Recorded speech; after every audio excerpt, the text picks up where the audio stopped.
Halo, Assalamualaikum warahmatullahi wabarakatuh. Kembali lagi di channelku Bidan Online.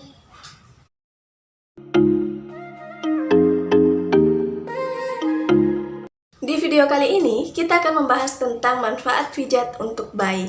Tapi sebelum itu, untuk moms yang baru datang di channel ini, jangan lupa untuk klik tombol like, klik hijau tombol subscribe, dan jangan lupa untuk aktifkan icon notifikasi atau gambar lonceng, karena masih ada banyak hal yang akan saya bahas di video selanjutnya. Jadi jangan sampai ketinggalan moms. Terima kasih.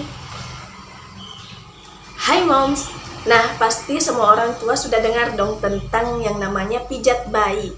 Tapi ada yang sebagian menganggap bahwa pijat bayi itu penting, dan ada juga sebagian yang menganggap bahwa pijat bayi itu tidak penting. Kenapa harus dipijat? Ini kan bayi. Nah, kira-kira penting tidak sih pijat bayi? Atau penting tidak sih pijatan untuk bayi? Yuk mari kita bahas sama-sama. Nah, banyak orang tua yang berpikir bahwa memang pijatan untuk bayi itu bisa dibilang penting lah, penting nggak penting lah. Nah, di sini kita akan membahas bahwa pentingkah. Jadi, biasanya orang tua itu berpikir bahwa pijatan yang diberikan kepada bayi itu harus dilakukan oleh tenaga profesional.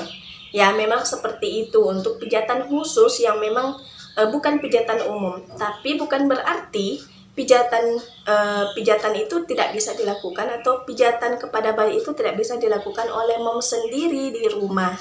Nah, ada pijatan-pijatan yang memang bisa dilakukan setiap hari, yang dilakukan oleh ibu di rumah tanpa harus pelatihan khusus, yang jelasnya mom tahu caranya seperti apa, gerakannya seperti apa, dan manfaatnya seperti apa.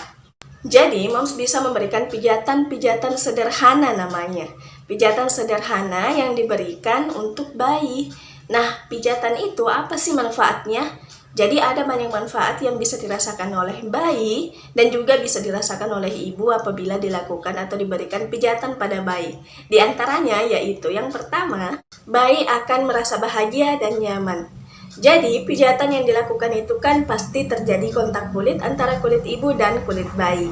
Nah, sentuhan fisik yang dirasakan oleh bayi itu bisa memicu hormon endorfin dan serotonin, di mana hormon ini memberikan rasa bahagia dan rasa nyaman pada bayi. Manfaat yang kedua yang bisa dirasakan adalah melancarkan pencernaan. Biasanya masalah yang umum terjadi pada bayi itu adalah diare, kemudian sembelit. Nah, di situ kondisi itu biasanya menyebabkan bayi itu akan rewel. Dan kita sebagai orang tua juga bingung, ini bagaimana, ini seperti apa. Nah, pijatan yang diberikan kepada bayi itu bisa melancarkan pencernaannya. Jadi bisa mencegah bayi dari diare dan juga bisa mencegah bayi yang mengalami sembelit, sehingga pencernaannya itu lancar, dan itu pastinya akan mengurangi rewelnya bayi karena bayi sudah merasa nyaman. Bayi tidak lagi merasa perut kembung, merasa sembelit atau sulit BAB seperti itu. Kemudian yang ketiga, bayi akan tidur lebih nyenyak. Jadi berdasarkan dari hasil penelitian menyatakan bahwa bayi yang lebih sering atau teratur diberikan pijatan itu akan memiliki kadar melatonin yang tinggi.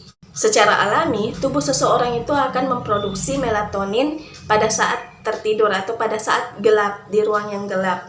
Nah, seperti itu, sehingga itu yang bisa menyebabkan bayi itu lebih nyenyak pada malam hari dan lebih aktif di siang hari. Kemudian manfaat yang keempat adalah menurunkan kadar bilirubin. Moms pernah lihat bayi yang baru lahir itu kulitnya, tubuhnya itu berwarna kuning. Itu disebabkan karena kelebihan kadar bilirubin dalam tubuhnya.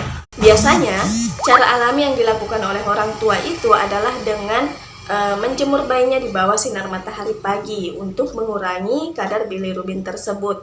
Nah, selain dengan melakukan hal itu, hal yang bagus, hal yang bisa juga mempercepat penurunan kadar bilirubin dalam tubuh bayi itu adalah dengan melakukan pijatan. Dengan melakukan pijatan itu lebih mempercepat lagi proses penurunan kadar bilirubin, sehingga kulit bayi itu dengan cepatnya juga akan berubah menjadi ke warna yang normal, tidak kuning lagi. Selanjutnya atau manfaat yang kelima adalah mempererat hubungan antara ibu dan anak. Jadi pada saat melakukan pijatan maka terjadi kontak kulit pada ibu dan bayinya, sehingga itu akan meningkatkan atau menciptakan hubungan emosional antara ibu dan bayi, sehingga hubungan emosional antara ibu dan bayi itu semakin erat, semakin kuat. Dan juga hasil penelitian menunjukkan bahwa pijatan yang dilakukan pada bayi itu bisa menurunkan resiko terjadinya baby blues dan juga depresi pasca persalinan. Sebenarnya masih banyak lagi manfaat dari pijat bayi. Selain yang tadi saya sebutkan, pijat bayi juga bermanfaat untuk meningkatkan pertumbuhan bayi, meningkatkan berat badan bayi, dan juga meningkatkan daya tahan tubuh bayi. Sebelum itu, ada hal yang harus moms perhatikan. Nah, di sini saya akan memberikan tips pemberian pijatan pada bayi. Yang pertama, jangan memberikan pijatan pada bayi ketika bayi itu sedang tertidur atau pada saat mengantuk dan pada saat kenyang. Kemudian yang kedua, berikan pijatan pada bayi itu di tempat yang hangat dan terang.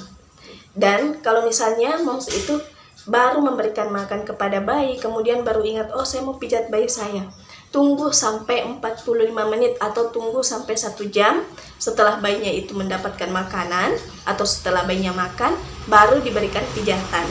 Hal yang harus diperhatikan selanjutnya adalah sebenarnya pemberian pijatan bayi itu lebih efektif kalau bayi tidak menggunakan pakaian. Kemudian bayi itu dibaringkan pada handuk yang lembut, kemudian berikan bantal di bawahnya. Jadi bayi itu dibaringkan di atas handuk yang lembut, kemudian di bawah kepalanya itu diberikan sanggahan bantal. Tapi jangan terlalu tinggi juga bantalnya. Kemudian sebelum diberikan pijatan, usapkan dulu tangan dengan lotion atau sesuatu yang bisa melembutkan kulit bayi. Nah, kemudian lakukan pijatan. Sambil memijat, moms bisa sambil bercerita atau bernyanyi, itu untuk meningkatkan komunikasi atau melakukan komunikasi dengan bayi. Jadi dilakukan pijatan sambil berkomunikasi dengan bayi. Nah, kalau untuk waktu pemijatannya, sebaiknya sih bayi itu dimandikan. Bayi itu akan merasa lebih segar kalau misalnya bayi itu dipijat sebelum dimandikan. Jadi setelah dipijat, dimandi, nah bayi akan merasa segar. Dan pijatannya itu diberikan selama 15-20 menit. Jadi batas pemijatannya itu 15-20 menit. Kemudian bagaimana caranya? Nah, caranya itu sebenarnya banyak. Yang membuat cara pemijatan bayi, pijat sederhana untuk bayi itu di YouTube. Jadi moms bisa ikuti langkah-langkah seperti itu. Jadi moms bisa ketik misalnya pijat sederhana untuk bayi. Nah, banyak yang saya dapatkan ibu-ibu ataupun bidan yang mencontohkan cara pijat bayi sederhana itu. Oke, mungkin itu saja dulu yang bisa saya sampaikan di video kali ini. Semoga bermanfaat. Kalau misalnya moms merasa bahwa video ini bermanfaat, jangan lupa untuk klik tombol like dan share agar banyak orang yang mendapatkan manfaat dari video ini. Terima kasih. Dan untuk moms yang ingin bertanya bisa tuliskan di kolom komentar atau bisa juga DM di Instagram atau inbox di Facebook yang sudah saya cantumkan di kolom deskripsi. Dan juga untuk moms yang ingin menyampaikan kritik, saran ataupun apa yang lagi yang akan kita bahas di video selanjutnya, bisa tuliskan juga di kolom komentar. Terima kasih banyak sudah menonton. Wassalamualaikum warahmatullahi wabarakatuh.